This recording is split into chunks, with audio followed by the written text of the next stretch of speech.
সপ্তম শ্রেণীর ছাত্রছাত্রীরা, আশা করি তোমরা সবাই ভালো আছো। আমি আজ তোমাদের ক্লাস 7-এর অতীত ও ঐতিহ্য সপ্তম শ্রেণী এই বইয়ের দেখো তোমাদের সূচিপত্রে রয়েছে। এই বইয়ের সূচিপত্রে দেখো 2 নম্বর চ্যাপ্টারটা ভারতের রাজনৈতিক ইতিহাসের কয়েকটি ধারা, খ্রিস্টীয় সপ্তম ও দ্বাদশ শতক। এই অধ্যায়ের থেকে আমি তোমাদের কিছু প্রশ্ন পড়াচ্ছি, তোমরা মন দিয়ে শোনো। দেখো কি বলছে, শশাঙ্ক ছিলেন, কি বলছে দেখো, শশাঙ্ক ছিলেন, এই কি বলছে, শশাঙ্ক ছিলেন এক গুপ্ত সম্রাটের মহাসামন্ত। শশাঙ্ক কে ছিলেন? এক গুপ্ত সম্রাটের মহাসামন্ত। 606 থেকে 607 খ্রিস্টাব্দের মধ্যে কিছুকাল আগে তিনি গৌড়ের শাসক হয়েছিলেন। তাই কে হয়েছিলেন? শশাঙ্ক কে ছিলেন? গুপ্ত সম্রাটের মহাসামন্ত। 606 থেকে 607 খ্রিস্টাব্দের কিছুকাল আগে তিনি গৌড়ের শাসক হন।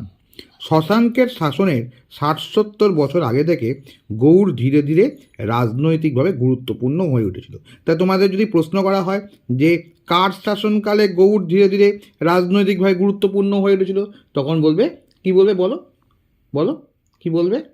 শশাঙ্কের, বলো, শশাঙ্কের শাসনকালে গৌড় ধীরে ধীরে গুরুত্বপূর্ণ হয়ে উঠেছিল। হ্যাঁ, তাহলে দেখো 637 থেকে, কি বলছে, 637 থেকে 638 খ্রিস্টাব্দে তার শশাঙ্কের মৃত্যুর আগে পর্যন্ত শশাঙ্ক গৌড়ের স্বাধীন শাসক ছিলেন। তার রাজধানীর নাম ছিল কর্ণ সুবর্ণ। তাই তার রাজধানীর নাম কি? কর্ণ সুবর্ণ হলো।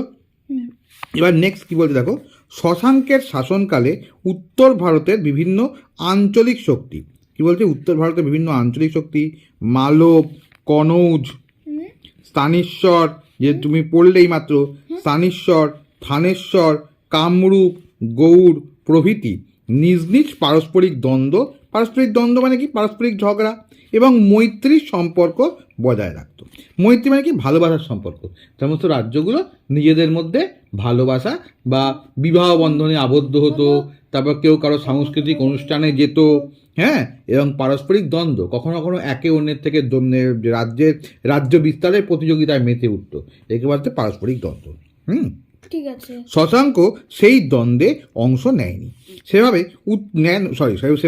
শশাঙ্ক সেই দ্বন্দ্বে অংশ নেন। সেভাবে উত্তর পশ্চিম, তার শশাঙ্কের রাজ্য বিস্তার কি বলছে, উত্তর পশ্চিম বারাণসী পর্যন্ত তার রাজত্ব ছড়িয়ে পড়েছিল। শশাঙ্ক সমগ্র গৌড় দেশ, মগধ, বুদ্ধগয়া অঞ্চল এবং ওড়িশার একাংশে নিজের অধিকারে আনতে পেরেছিলেন। উত্তর ভারতের ক্ষমতাধর রাজ্যগুলির মধ্যে লড়াই করে শশাঙ্ক গৌড়ের মর্যাদা বৃদ্ধি করতে পেরেছিলেন। ঠিক আছে, তাহলে আমরা এখানটা দেখতে পেলাম। এই ঘটনায় কি বলছে, এই ঘটনা তার বিশেষ কৃতিত্বের পরিচয় দেয়। তা তোমাকে যদি প্রশ্ন করা হয় শশাঙ্কের বিশেষ কৃতিত্বের পরিচয় দাও, তখন তোমাকে কিন্তু এইখান থেকে শুরু করে শশাঙ্কের বিশেষ কৃতিত্বের পরিচয় এখান থেকে শুরু করে এতটা অবধি বলতে হবে। আচ্ছা, তাই তোমাকে প্রশ্নটা একটু আমি বলে দিচ্ছি। পশ্চিমবঙ্গে মুর্শিদাবাদ জেলার চিরুটি, যার বর্তমান নাম হলো কর্ণ সুবর্ণ। ঠিক আছে, তাহলে মুর্শিদাবাদ জেলার চিরুটির বর্তমান নাম কি? কর্ণ সুবর্ণ। রেল স্টেশনের কাছে রাজবাড়ি ডাঙায় প্রাচীন রক্তমৃত্তিকা বা রাঙামাটি বৌদ্ধ বিহারের ধ্বংসাবশেষ পাওয়া গেছে। তাহলে কি বলছে, মুর্শিদাবাদ জেলার চিরুটির, যার বর্তমান নাম হলো কর্ণ সুবর্ণ, আগে নাম ছিল যে চিরুটি, সেই রেল স্টেশনের কাছে রাজবাড়ি ডাঙায়, কি নাম বললাম, রাজবাড়ি ডাঙায়, সেখানে প্রাচীন রক্তমৃত্তিকা বা রাঙামাটি বৌদ্ধ বিহারের ধ্বংসাবশেষ পাওয়া গেছে। চীনা বৌদ্ধ পর্যটক, কি বললাম, বৌদ্ধ পরিষ্কার করে বলো, বৌদ্ধ, হ্যাঁ, বৌদ্ধ পর্যটক সুয়ান জাংয়ের বিবরণীতে এর উল্লেখ আছে। তা কিসের উল্লেখ আছে? ওই কর্ণ সুবর্ণ নগরের যে কথা উল্লেখ আছে, সেখানকার বৌদ্ধ বিহারের ধ্বংসাবশেষের উল্লেখ আছে। এর কাছেই ছিল সেকালের গৌড়ের রাজধানী শহর কর্ণ সুবর্ণ। চীনা ভাষায় এই বৌদ্ধ বিহারের নাম কি? লোটোমোচিহ। তাহলে তুমি বইয়ে পড়েছো, তোমাকে কোশ্চেন করেছিলাম যে লোটোমোচিহ কাকে বলে, তা সেই লোটোমোচিহর কথা এখানে রয়েছে।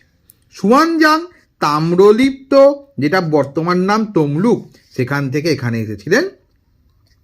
আর কর্ণ সুবর্ণ স্থানীয়ভাবে রাজা কর্ণের প্রাসাদ নামে পরিচিত। তা তোমাকে যদি কোশ্চেন করা হয় কর্ণ সুবর্ণ স্থানীয়ভাবে কি নামে পরিচিত, তখন তুমি কি উত্তর লিখবে? কর্ণ সুবর্ণ স্থানীয় ভাবে রাজা কর্ণের প্রাসাদ নামে পরিচিত। পরিচিত। বুঝতে পেরেছি না বুঝিনি? বুঝতে পেরেছি। বুঝতে পেরেছো, বাহ, লক্ষ্মী ছেলে। দেখো, শশাঙ্কের রাজনৈতিক জীবনে একটা গুরুত্বপূর্ণ ঘটনা কি? স্থানীশ্বরের পুষ্যভূতি বংশীয় শাসক হর্ষবর্ধনের সঙ্গে তার দ্বন্দ্ব মানে ঝগড়া। তাই কি বললাম বলো? শশাঙ্কের রাজনৈতিক জীবনের একটা গুরুত্বপূর্ণ ঘটনা হলো স্থানেশ্বরের পুষ্যভূতি বংশীয় শাসক হর্ষবর্ধনের সঙ্গে তার দ্বন্দ্ব। সকলোত্তর পথনাথ উপাধিধারী হর্ষবর্ধন শশাঙ্ককে হারাতে পারেনি। তাহলে হর্ষবর্ধনের উপাধি কি ছিল? সকলোত্তর পথনাথ। কথাটার মানে হচ্ছে উত্তর ভারতের সমস্ত পথের প্রভু। তোমরা ক্লাস 6-এ এটা পড়েছো। নেক্সট দেখো, শশাঙ্ক ধর্মীয় বিশ্বাসে ছিলেন শৈব বা শিবের উপাসক। আর্য মঞ্জু শিমলকল্প নামক বৌদ্ধ গ্রন্থে সুয়ানজাংয়ের ভ্রমণ বিবরণীতে তাকে বৌদ্ধ বিদ্বেষী বলা হয়েছে। শশাঙ্কের বিরুদ্ধে অভিযোগ করা হয় যে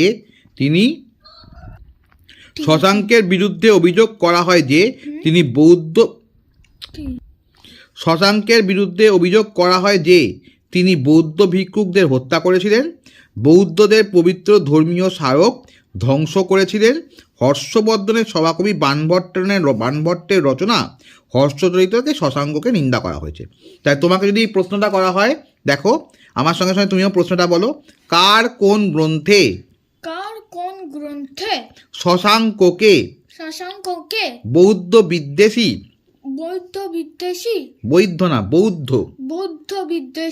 বলা হয়েছে?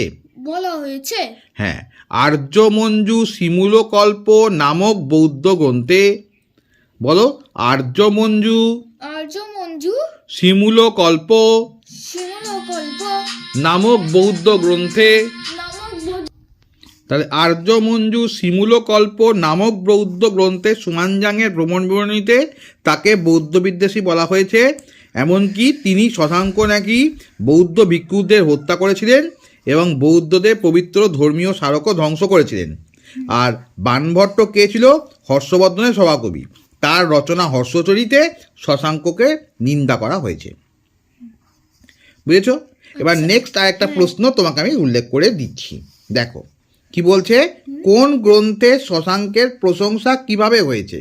কি বলছে, শশাঙ্কের শাসনকালের কয়েক বছর পরে সুয়ানজাং কর্ণসুবর্ণ নগরের উপকরণে কাছে রক্তমৃত্তিকা বৌদ্ধ বিহারের সমৃদ্ধি লক্ষ্য করেছিলেন। সমৃদ্ধি মানে কি? রক্তমৃত্তিকা বৌদ্ধ বিহারে সেখানে খুব উন্নতি হয়েছিল, সেটা লক্ষ্য করেছিলেন। কে লক্ষ্য করেছিলেন? সুয়ানজাং। শশাঙ্কের মৃত্যুর 50 বছর পরে চীনা পর্যটক ইত সিং, কি নাম বললাম? হ্যাঁ, তিনি নজরে রেখেছিলেন যে বাংলায় বৌদ্ধ ধর্মের উন্নতি। শশাঙ্ক নির্বিচারে বৌদ্ধ বিদ্বেষী হলে তা হতো না। বলা যায় যে শশাঙ্কের প্রতি সব লেখকরা পুরোপুরি বিদ্বেষমুক্ত ছিলেন না। সুতরাং শশাঙ্ক সম্পর্কে তাদের মতামত কিছুটা অতিরঞ্জিত ছিল বলে মনে করা যেতে পারে। এবার নেক্সট দেখো, গৌড়তন্ত্র কাকে বলা হয়? কি বলছে দেখো, শশাঙ্কের শাসনকালে গৌড়ে যে ব্যবস্থা গড়ে উঠেছিল তাকে বলা যায় গৌড়তন্ত্র। তাহলে গৌড়তন্ত্র কাকে বলে বুঝতে পেরেছি। নেক্সট দেখো, তাহলে দেখো তোমাদেরকে গৌড়তন্ত্র কাকে বলে পড়িয়েছিলাম। তাহলে এইবার সেইটা হচ্ছে কি বলছে দেখো, শশাঙ্কের আমলে রাজ্যের শাসন ব্যবস্থা কিভাবে পরিচালিত হতো। কি বলছে, শশাঙ্কের আমলে রাজ্যের কর্মচারী বা আমলা কাদের বলা হয়? রাজ্যের কর্মচারীদের আমলা বলা হয়, বা বড় বড় যারা মন্ত্রী তাদেরকে আমলা বলা হয়। আচ্ছা। একটা নির্দিষ্ট শাসন প্রণালী গড়ে তুলেছিল। আগে যা ছিল গ্রামের স্থানীয় লোকের কাজ, শশাঙ্কের সময়ে সেই কাজে প্রশাসনও হস্তক্ষেপ করতে শুরু করে। অর্থাৎ ওই আমলে গৌড় রাজ্যে কেন্দ্রীয়ভাবে সরকার পরিচালনা করা হতো। কেন্দ্রীয়ভাবে মানে কি? গৌড় রাজ্যের যিনি সম্রাট তিনি ছিলেন প্রধান, তিনি সমগ্র বাংলায় শাসনভার করতেন, তাই জন্য কি বলা হচ্ছে কেন্দ্রীয়ভাবে সরকার পরিচালনা। নেক্সট পয়েন্ট দেখো, প্রশ্নটা করেছে কি, শশাঙ্কের আমলে বাংলার অর্থনীতি কেমন ছিল? তার উত্তরটা কি বলবে? শশাঙ্কের আমলে সোনার মুদ্রা প্রচলিত ছিল, কিন্তু তার মান পড়ে গেছিল। সেই সময় তার মান পড়ে গেল মানে সেই সময় খারাপ যে সমস্ত সোনা খারাপ দিয়ে মানে সোনা দিয়ে নকল সোনাও বেরিয়ে গেল। মানে আসল সোনার থেকে নকল সোনা বেরিয়ে গেছে। নকল সোনাও বেরিয়ে গেছিলো। সেই নকল সোনার মুদ্রাও দেখা যেত। রূপর মুদ্রা ছিল না। ব্যবসা বাণিজ্যের ক্ষেত্রে মন্দা দেখা গিয়েছিল। অর্থনীতি হয়ে পড়ল কৃষি নির্ভর। বাণিজ্যের গুরুত্ব কমে যাওয়ার ফলে নগরের গুরুত্ব কমতে শুরু করলো। কৃষির গুরুত্ব বেড়ে যাওয়ার ফলে সমাজ ক্রমশ গ্রামকেন্দ্রিক হয়ে পড়ল। সমাজে মহত্তর বা স্থানীয় প্রধানদের গুরুত্ব বাড়তে থাকে। শ্রেষ্ঠী বা বণিকদের গুরুত্ব ও ক্ষমতা আগেকার যুগের থেকে কমে এসেছিল। স্থানীয় প্রধানরা এই যুগে শ্রেষ্ঠীদের মতোই ক্ষমতাধর হয়ে উঠেছিল। তাহলে এইটা পুরোটাই গেল কি শশাঙ্কের আমলে বাংলার অর্থনীতি কেমন ছিল। নেক্সট প্রশ্ন দেখো, শশাঙ্কের আমলে বাংলার ধর্ম কেমন ছিল? এই যুগের বঙ্গ এবং সমতটের শাসকেরা প্রায় সকলেই ছিলেন ব্রাহ্মণ্য ধর্মের অনুরাগী। তোমরা নিশ্চয়ই জানো বঙ্গ কাকে বলা হয়, সমতট কাকে বলা হয়, তোমাকে আগে শেখানো হয়েছে। সেই বিষ্ণু কৃষ্ণ শিব পূজার প্রচলন ছিল। ষষ্ঠ এবং সপ্তম শতকের অধিকাংশ সময় জুড়ে বৌদ্ধ ধর্ম বাংলার রাজাদের সমর্থন পায়নি। পরবর্তীকালে খ্রিস্টীয়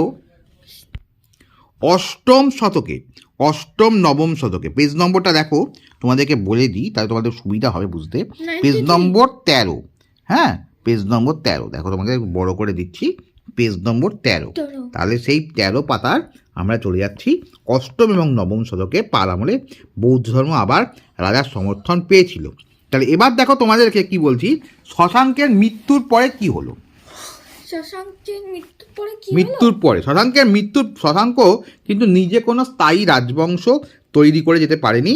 ফলে তার মৃত্যুর পর গৌড়ের ক্ষমতা নষ্ট হয়ে গেছিল। বাংলায় প্রচণ্ড বিশৃঙ্খলা শুরু হলো। সেই সময় শশাঙ্কের মৃত্যুর কয়েকদিন পরে আবার যে হর্ষবর্ধন যে রাজত্ব করবে তাও সম্ভব হলো না, হর্ষবর্ধনও মারা গেল। এরপর বাংলার নানা অংশে আঞ্চলিক প্রধানদের উৎপত্তি হলো। তাদের মধ্যে কামরূপের রাজা, পরে নাগ সম্প্রদায়ের জয়নাগ, তিব্বতের শাসকেরা তারা অধিকার করল, তারাই শাসন ব্যবস্থা গড়ে তুলল। অষ্টম শতকে কনৌজ এবং কাশ্মীরের শাসকেরা বাংলা আক্রমণ করে বসল। কি বলছে? অষ্টম শতকে কনৌজ আর কাশ্মীরের শাসকেরা বাংলা আক্রমণ করলো। এই যে একটা বিশৃঙ্খল অবস্থার সৃষ্টি হলো বাংলায়, তাকেই বলা হয় কি বাংলার ইতিহাসে মাৎস্যন্যায়ের যুগ। কি বললাম? মাৎস্যন্যায়। মাৎস্য মানে কি? বড় মাছ। পুকুরে যদি বড় মাছ ফেলা হয়, সেই বড় মাছ কি করবে? ছোট মাছগুলোকে গিলে ফেলে দেবে, গিলে ফেলে, খেয়ে নেয়। তারপরে কি বড় মাছগুলোই শক্তিশালী হয়ে ওঠে, সেটাই বলছে। দেখো, মাৎস্যন্যায় বলতে দেশে অরাজকতা এবং স্থায়ী রাজার অভাবকে বোঝানো হয়। সেই যে পুকুরের বড় মাছের কথাটা উল্লেখ করলাম, এই অরাজকতার যুগে শক্তিশালী লোক দুর্বল লোকের উপর অত্যাচার করে। ঠিক আছে? তাহলে মাৎস্যন্যায় বলতে দেশে অরাজকতা বা স্থায়ী রাজার অভাবকে বোঝানো হয়। শশাঙ্কের মৃত্যুর পর অরাজকতার সময় শক্তিশালী লোক দুর্বল লোকের উপর অত্যাচার করে, সেটা আমরা এখানেই দেখতে পেয়েছিলাম। যে কি বলছে, যে কামরূপের রাজা, পরে নাগ সম্প্রদায়ের জয়নাগ, তিব্বতের শাসকরা যারা অধিকার করলো, যখন কনৌজ এবং কাশ্মীরের শাসকরা বাংলা আক্রমণ করলো, সেই সময় একটা বিশৃঙ্খলা সৃষ্টি হলো। তাদের মধ্যে যে শক্তিশালী, সেই শক্তিশালী শাসকেরা তারা কিন্তু দখল করে নিল বাংলাকে। সেই সময় বাংলার ইতিহাসে একটা পরিবর্তনের যুগ। ক্ষত্রিয়, সম্ভ্রান্ত লোক মানে ভদ্রলোক, ব্রাহ্মণ, বণিক নিজেদের ইচ্ছে মতো নিজেদের এলাকায় শাসন করত। বাংলায় তখন কোনো কেন্দ্রীয় শাসন, যেটা কেন্দ্রীয় শাসন বলছিলাম যে রাজাই প্রধান, তার আর শাসন ছিল না। বাংলার প্রভাবশালী লোকেরা মিলে তখন কি করলো, এই অবস্থা যখন অনেক দিন ধরে চলছিল, সেই সময় খ্রিস্টীয় অষ্টম শতকের মধ্যভাগে গোপাল নামে একজন রাজা, অর্থাৎ 750 খ্রিস্টাব্দে তাকে বাংলার সিংহাসনে বসানো হলো। সেই মানুষটা কিন্তু খুব ভালো ছিলেন। সেই সময় থেকে এই যে গোপাল, সেই থেকে তিনি কি করলেন, পাল বংশের রাজত্ব শুরু হলো। বুঝতে পেরেছো? পাল বংশে রাজত্ব শুরু হলো করলেন বাংলায়। বাংলায়। তাহলে আজ তোমাদের এতটা অবধি পড়ালাম। তোমাদের যদি ভালো লাগে তাহলে লাইক করো।